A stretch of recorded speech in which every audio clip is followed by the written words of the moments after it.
Now welcome to another edition of News from Naboo with Thor's Lightning Takes.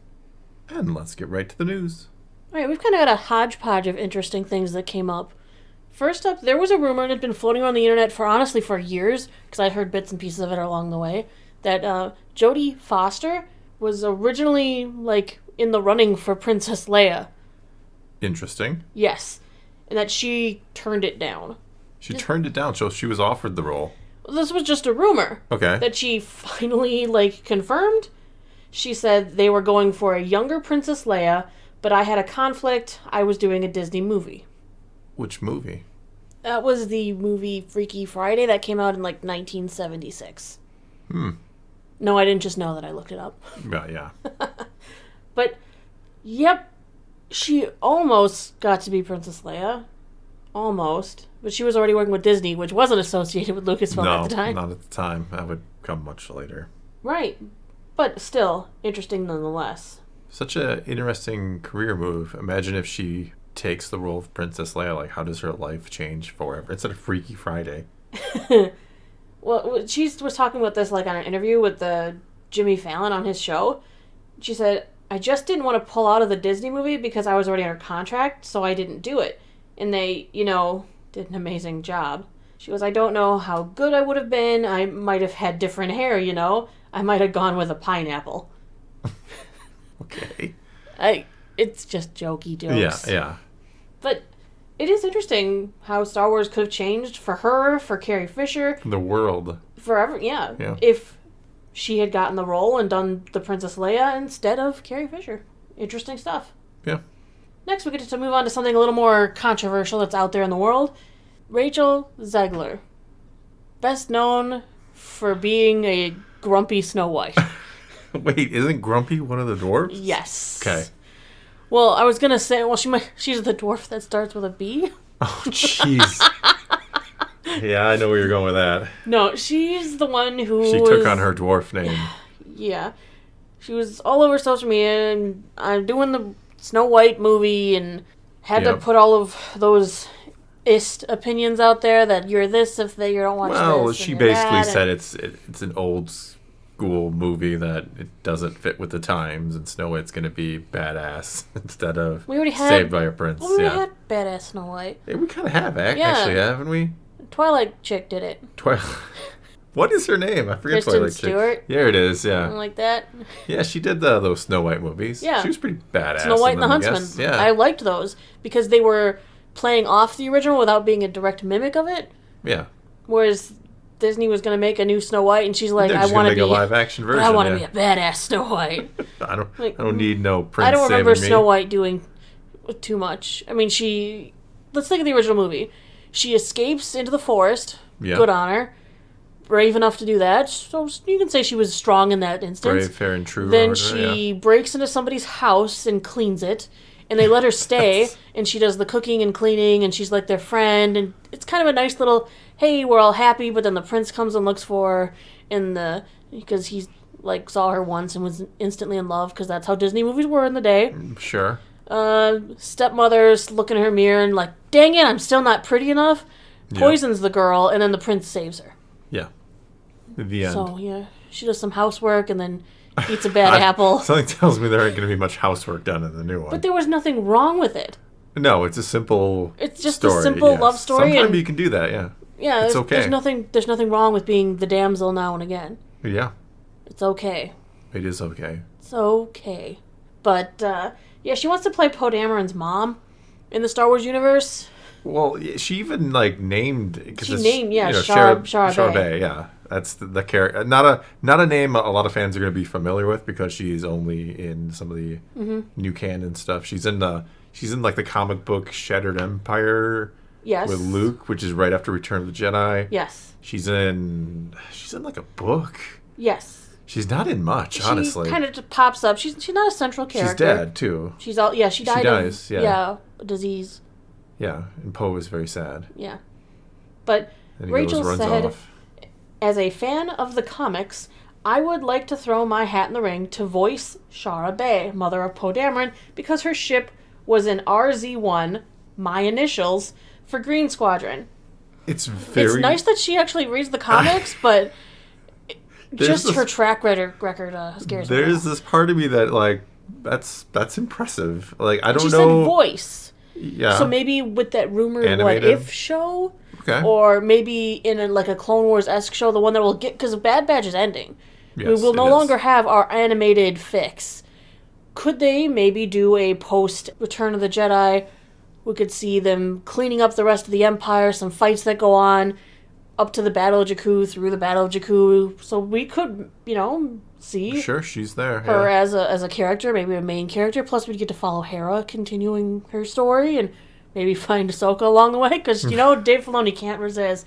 It's like a requisite. He's not in charge of the animation anymore, but he'll be like, animation department, if you want to keep your jobs, my girl's going to be in there. Yeah. I mean, if they do a What If series, which we talked about the other day, which I'm fine with, I don't want it to replace a new animated show. No, absolutely not. No, I would want it alongside, because I just want, I love the animated stuff, so I don't want to see it end in favor of something.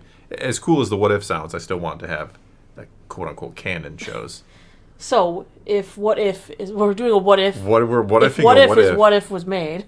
It's weird to me that she reads the Star Wars comics, because that's such a small number of the fans that read the comics.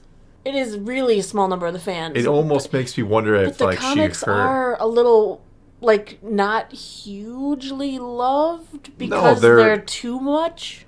Well, yeah, I mean, there's just they've crammed a lot into the original trilogy time period, in between both A New Hope and Empire, and then Empire: Return of the Jedi, just kind of crammed with stuff from the comics at this point. I mean, I don't know. I just didn't see her as like, I'm going to sit down and read the new Star Wars comics. Which is not the impression I've gotten from her, but what the hell do I know? Or is this somebody kind of told her about this character and she kind of liked it because you heard the ship? The new Star Wars comics are all full of strong female characters. There are a lot of them, yes. And she herself wants to play Snow White as a strong female character. Well, and didn't she just come off of Hunger Games? Yeah. Where I've heard actually that she's really good at that. Well, hasn't she been in a few other things where she's been pretty good? I mean... Yes. I mean, we're always talking about the negative things. Sometimes I think actors and actresses need to keep their opinions to themselves, and I think they will go much farther when we're judging them solely on their skills as an actor. You mean like Once Upon a Time, where we never had social media and all of these other things to hear every thought that goes on in their heads? Yeah, I think it was better that way. Turns out it was better that way, not knowing every actor and actress's opinion on everything. Yeah. I mean, it's just like any job. Everyone here knows, I think, that I work in banking. Yep, Banker Naboo. Yeah. Yep, Banker Naboo. Banker Naboo does not share her political beliefs, religious ideology, and whatnots with her customers. Why? Because it has the chance of alienating the customers from the bank if we do not share the same opinion as the customer. Yeah. I keep it to myself. If a customer wants to discuss politics, I will not really discuss. I kind of more or less listen, nod your head now and again, and you keep very neutral because it has no place in the conversation. We're here to talk about finances. Yeah, your business is to serve. And her business is to be an actress, not to tell everybody what politics they should be believing in. Yeah. So I think if we all stick to our business, we'll be just fine. I mean, there's a time and a place, but I think it's too... A lot of people don't care, but you're not necessarily... I don't want to say you're not qualified. Well, a lot of times you're not qualified. But it's one of those things where just because you're famous, that doesn't mean your political beliefs should be held in high regard. You know what I'm saying? I'm not saying you can't have your opinions and share them, but it doesn't, like, just because I'm wealthy and I was in this movie, that doesn't validate your opinion and make it any more...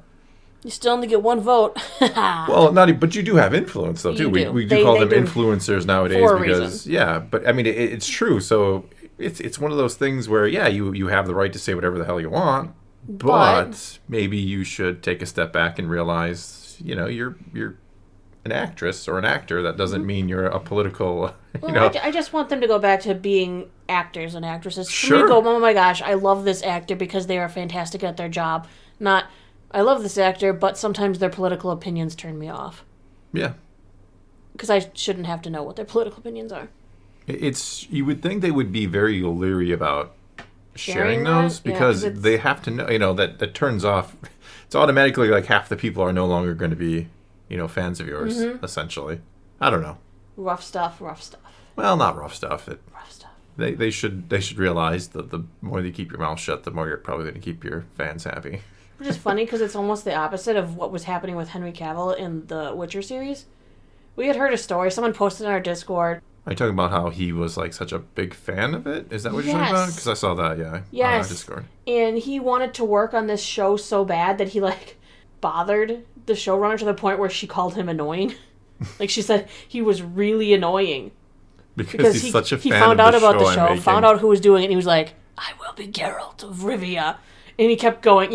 Hey, are you casting for Geralt yet? Are you casting for Geralt yet? Hey, do you know I know the books and play the games? Are you casting for Geralt yet? And she's like, oh my gosh. Well, I mean, this is so many. This is a different conversation, but yeah, I mean, I found it funny that she was so annoyed that he liked the stuff, the material so much. Well, I think it was more annoyed about being badgered. I mean, she told him, I'll meet with you. The show's not even greenlit yet. There's nothing. Thank you. Now I have to go and write the show. Like, it wasn't even fully greenlit, but he was so intense. Like, he even admitted that it was something he wasn't going to let pass him by without giving it his best shot. He said, I annoyed my agents at the time. They said, they're not ready.